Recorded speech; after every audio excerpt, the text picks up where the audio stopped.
কখনো কারোর কষ্টকে ছোট করে দেখা উচিত নয়, কারণ যার কষ্ট তার কাছে সেটা অনেক বড়। সেটা হয়তো তার জায়গা থেকে আমি উপলব্ধি করতে অক্ষম। ভালোবাসা প্রতিশ্রুতির উপর নয়, বিশ্বাসের উপর টিকে থাকে। পুরনো মেসেজে কোথাও তার লেখা ছিল না, একদিন আমি ছেড়ে চলে যাব, তুমি ভালো থেকো। বদলে যায়নি মানুষের অভিনয়গুলো, বুঝতে শিখেছি শুধু। একা থাকার সবচেয়ে ভালো দিক হচ্ছে তোমাকে কৈফিয়ত দিতে হয় না, তখন তুমি যা খুশি করতে পারো। টাকা থাকলে মিথ্যা কথাও বাণী, শক্তি থাকলে মূর্খরাও জ্ঞানী। বর্তমান সমাজের এই অবস্থা। পৃথিবীর সবচেয়ে ভয়ঙ্কর প্রাণী হলো মানুষ। এরা নিজেদের স্বার্থে সব কিছু করতে পারে। জেতার মজা তখনই আসে যখন সবাই তোমার হারার অপেক্ষায় বসে থাকে। স্বপ্ন দেখা বন্ধ করো, কাজটি শুরু করো, তাহলে আর স্বপ্ন থাকবে না, বাস্তব হয়ে যাবে। আপনি অন্যজনের দিকে আঙুল তুলে দেখবেন, আপনার নিজের 3টা আঙুল আপনার দিকেই উঠে গিয়েছে। তাই অন্যকে বিচার করার আগে নিজেকে 3বার বিচার করা উচিত। স্বপ্ন সেখানে সমুদ্রের মতো, বিশাল বাস্তবতা সেখানে কাগজের নৌকা। একটা মানুষ আর যাই পারুক, খুব বেশি দিন মুখোশ ধরে রাখতে পারে না। কুৎসিত মন নিয়ে যতই ভালো মানুষের অভিনয় করুক না কেন, তার আসল মুখোশ একদিন ঠিক খুলবেই। যে মেয়েটি আপনার সামনে গিয়ে বারবার ওড়না ঠিক করে, মনে করবেন সেই মেয়েটির ভিতরটা অনেক সরল। যে মেয়েটি আপনার সাথে দেখা করার সময় দেরি করে আসবে, মনে করবেন সেই আপনার কাছে নিজেকে গুছিয়ে পরিদর্শন করতে চায়। যে মেয়েটি আপনি কথা বললে অন্যদিকে তাকিয়ে উত্তর করে, মনে করবেন সেই মেয়েটি আপনাকে লজ্জা পায়। যে মেয়েটি আপনার স্বাধীন জীবনে বাধা দেয়, মনে করবেন সেই মেয়েটি আপনার অগোচর জীবনকে গোছাতে চায়। যে মেয়েটি আপনার অপছন্দের কাজটা লুকিয়ে করে, মনে করবেন সেই কাজটি মেয়েটির খুব পছন্দের, কিন্তু সে আপনাকে ভয় পায়। মেয়েরা আসলে এমনই। কখনো কাউকে কথা বলার জন্য বারবার অনুরোধ করার দরকার নেই, কারণ যার কাছে তোমার সত্যিকারের মূল্য থাকবে, সে হাজার ব্যস্ততার মাঝেও তোমাকে সময় দিবে। কেউ একবার মন থেকে উঠে গেলে তাকে কোনোভাবেই আর আপনার ভালো লাগবে না, বয়সে যত খোঁজই নিক না কেন। সৎ পথে বাধাগ্রস্ত হবে বেশি। আজকাল অসৎ পথটা অনেক সহজ আর প্রশস্ত।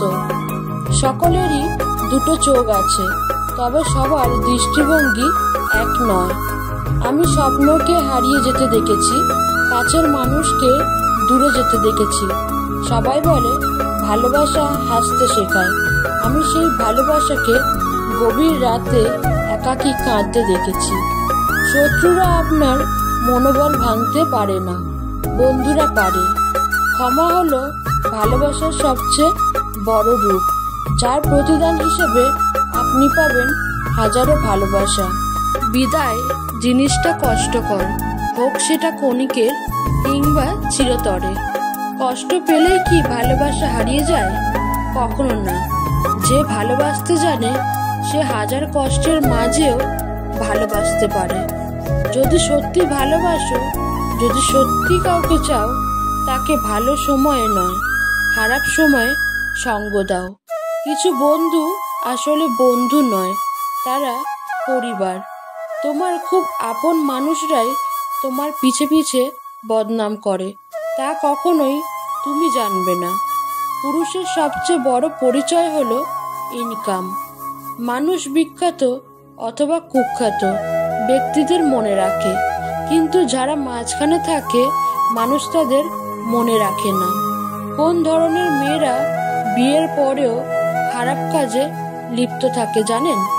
যদি কোনো মেয়ে কোনো পুরুষের সাথে কথা বলার সময় বারবার যৌনতা নিয়ে আলোচনা করতে চায়, যৌনতার কথা বলার সময় তিনি পুরুষদের জাগ্রত করতে চান। যৌনতা সম্পর্কে কথা বলার ইচ্ছা প্রকাশ করে তাহলে বুঝবেন মেয়েটি সুবিধার নয়। এছাড়া চরিত্রহীন মহিলারা পুরুষদের সাথে কথা বলার সময় চুল নাড়ানোর প্রবণতা প্রকাশ করে। তিনি চুল নাড়ানো এবং কথা বলার মাধ্যমে পুরুষদের নিজের চেহারাতে আকর্ষণ করতে চায়। অন্ধকারকে অভিশাপ দেওয়ার চেয়ে একটি মোমবাতি জ্বালানো ভালো। বাস্তবে প্রিয়জন বলতে কিছু হয় না, প্রয়োজনই মানুষকে একে অপরের প্রিয়জন বানায়। তার জন্য কেঁদে লাভ কি, যে কিনা আপনার হাসিটাকেই মেরে ফেলতে চায়। আপনি যখন প্রিয় হবেন, অন্যের নিন্দা আপনাকে শোনাবে। আপনি যখন অপ্রিয় হবেন, আপনার নিন্দা অন্যকে শোনাবে। এটাই বাস্তব। কিছু মানুষ আপনার জীবনে ঝড়ের গতিতে এসে আবার সুনামির মতো চলে যাবে, আর মাঝখানে ক্ষতিপূরণ করতে লেগে যাবে সারা জীবন।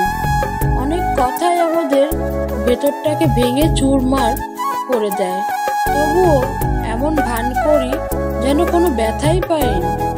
পৃথিবীতে মিষ্টি সম্পর্ক হলো ভাই বোনের সম্পর্ক, যে সম্পর্ক কখনো বিচ্ছেদ হয় না। জীবনে অর্ধেকটা সময় আমরা টাকা ইনকামে ব্যয় করি। টাকা ইনকাম করতে গিয়ে আমরা শরীরকে অসুস্থ করে ফেলি।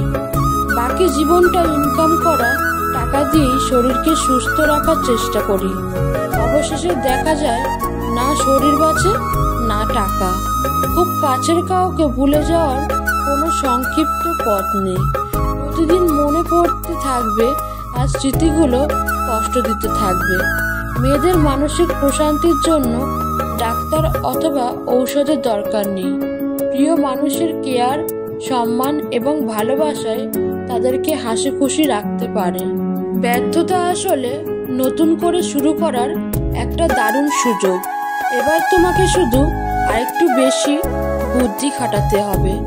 আমি আছি তো বাক্যটি অনেক মূল্যবান, সাপোর্টের কাজ করে। এই কথাটা শুনলেই সব চিন্তা নিমেষেই উড়ে যাবে। মনে হয় যতই ঝড় তুফান আসুক, আমার পাশে এমন একজন আছে যে আমাকে সব সময় আগলে রাখবে। জীবনটা সুন্দর যদি জীবনের সাথে জড়িয়ে থাকা মানুষগুলো সুন্দর রাখে। কোথায় খুঁজবো তাকে, সে তো হারায়নি, বদলে গেছে। সম্পর্কটা যদি অল্প দিনের, কষ্টটা থাকলো সারা জীবন। ধন দৌলত ঐশ্বর্য সবটাই হলো ক্ষণিকের। এইসবের পিছে ছুটে অনেকে খোঁজ রাখে না আসল জীবনের। পরিস্থিতিতে পড়লে মানুষ অনেক না পারাগুলো পেরে যায়। রাগ আসার পর চিৎকার করার জন্য শক্তির প্রয়োজন নেই, কিন্তু রাগের সময় নিজেকে শান্ত রাখার জন্য অনেক শক্তির প্রয়োজন আছে। তোমার কেয়ার করবে এমন মানুষের খোঁজ করো। তোমায় ব্যবহার করবে এমন মানুষ তোমাকে নিজেই খুঁজে নিবে। মেয়েদেরকে ফুল আর চকলেট দিলে বেশি খুশি হয়, বেশি কিছু লাগে না। শারীরিক সুখ অনুভব করাটাও আনন্দের, যদি স্পর্শকারী মানুষটা ভালোবাসার হয়। সময় আর টাকার মধ্যেকার প্রধান পার্থক্য হলো আমরা এটা জানি আমাদের কাছে কত টাকা আছে, কিন্তু আমরা এটা জানি না আমাদের হাতে কতটা সময় বাকি আছে। সুতো ছিঁড়ে গেলে লাটাইটা দিয়ে ঘুড়ির পিছনে ছুটতে নেই, ঘুড়িকে উঠতে দেখার মাঝেও আনন্দ আছে। তো বন্ধুরা, ভিডিওটা কেমন লাগলো অবশ্যই আপনাদের মতামত কমেন্ট বক্সে জানাবেন। আর ভিডিওটা যদি একটুও ভালো লেগে থাকে তবে একটা লাইক করে চ্যানেলটিকে সাবস্ক্রাইব করে পাশে থাকবেন। আর অন্যদেরকেও দেখার সুযোগ করে দেওয়ার জন্য একটা শেয়ার করে দিতেই পারেন।